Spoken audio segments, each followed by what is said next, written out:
How to remove light notification on iPhone.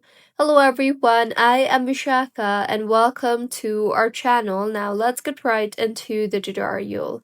Firstly, go ahead and launch the settings application on your device, and here tap on the accessibility option you see there and further scroll down, and under the hearing tab you will see the option for audio and visual. Tap on that and then scroll down to the bottom again, and you will see the option for LED flash for alerts.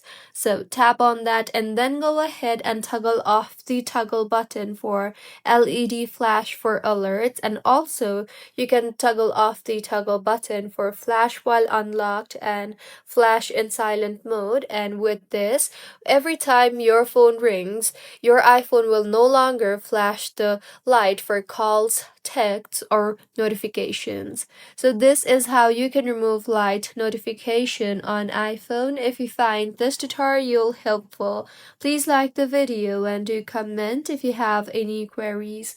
Also, do subscribe to our channel for more helpful tutorials like this. See you on the next one.